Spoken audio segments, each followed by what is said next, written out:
Hi everyone, my name is Irma. I'm feeling very calm and relaxed and very appreciative because earlier this morning I completed a three-part meditation series with a group of employees that I was able to guide virtually and live and online. I personally also really enjoyed the experience because it allowed me to recall and be able to guide others in the understanding of the importance of an inner world practice. And that is something that is a huge lifestyle component for me as a holistic human resources consultant. The holistic part comes into play because I have developed such a such an importance, such a priority in a mindfulness practice, which includes meditation as well as other forms of being aware of my energy body, my emotional body, the bodies and the beings of me that are beyond my physical body.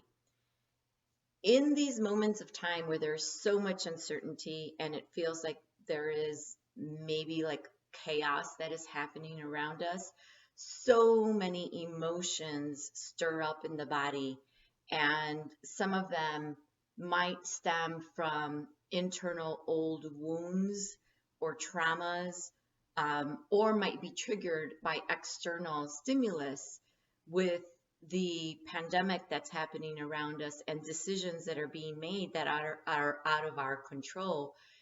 It really has a toll on everyone's nervous system. And the nervous system has two ways in which it can respond to situations.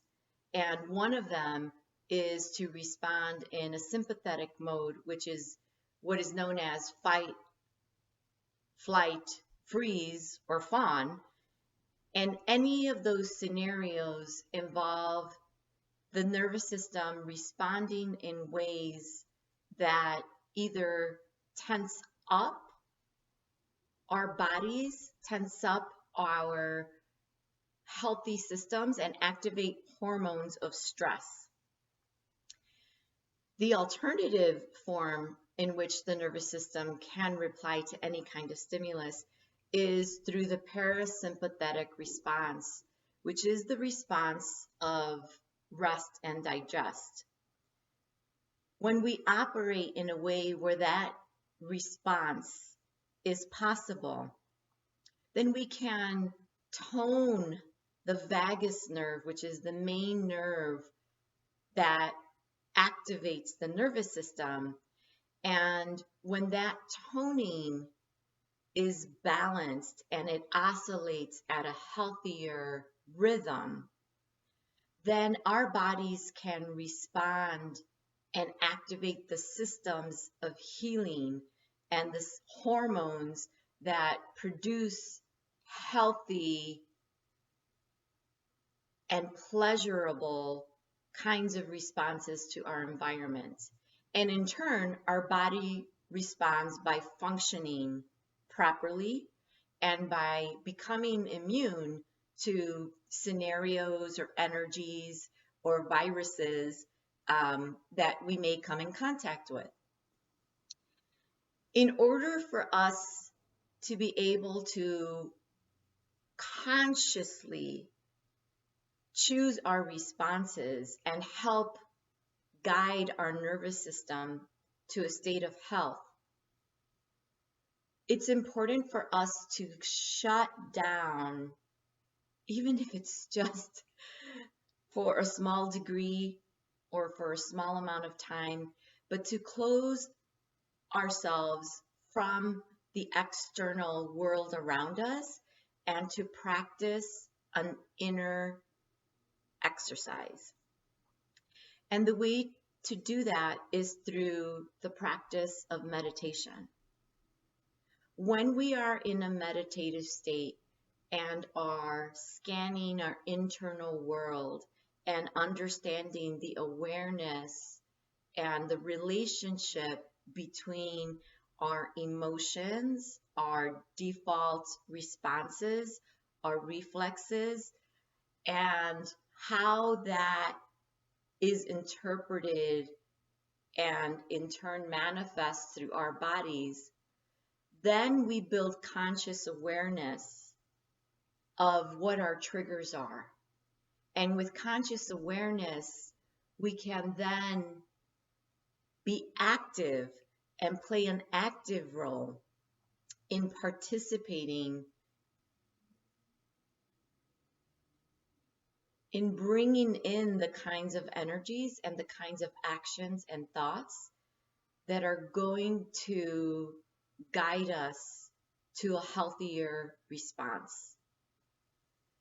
Now more than ever, it is important for us to incorporate an inner world practice into our daily routine.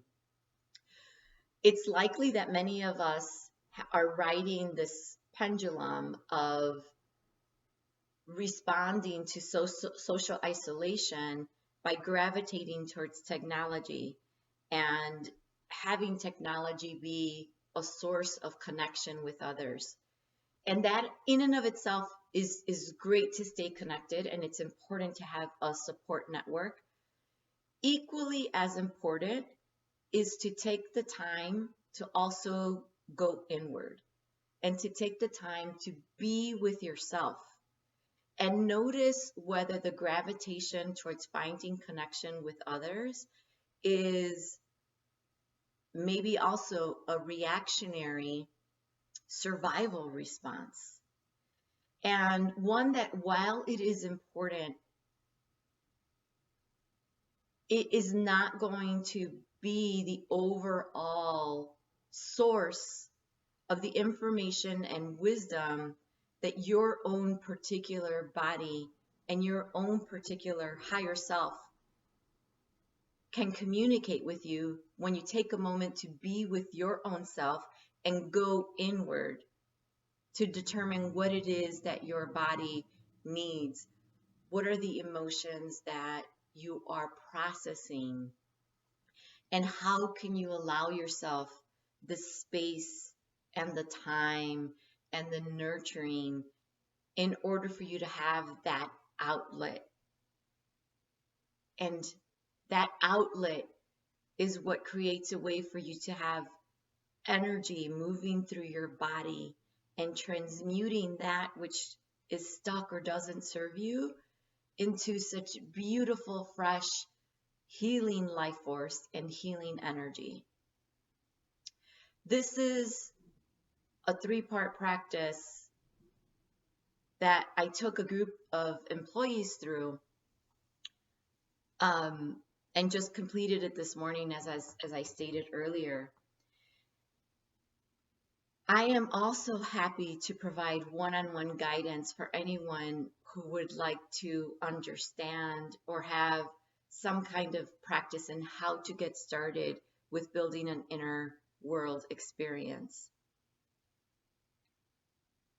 I'm taking deep breaths myself here. This is the first time that I'm actually recording something like this that will go on LinkedIn. I have a YouTube channel where I frequently on my travels record some kind of like tidbit or exercise. And on that, I have multiple and numerous practices that you're welcome to view and to use as a guide in your experience with beginning an inner world practice. And if you would prefer or choose to have something that is more personal and that is live, I'm also extending an invitation through my offerings of being available for you as a guide to help with that process. You can reach me at my website at www, World Wide Web, still running for the moment, Juntas, Xuntas, Chicago.com.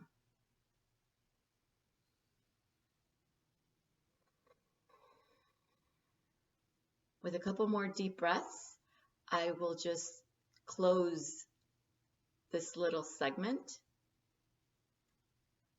with a heartfelt thank you for listening and many blessings of wonder and of curiosity and of new ways to discover your own self during this period of time when all of us are discovering new ways to be.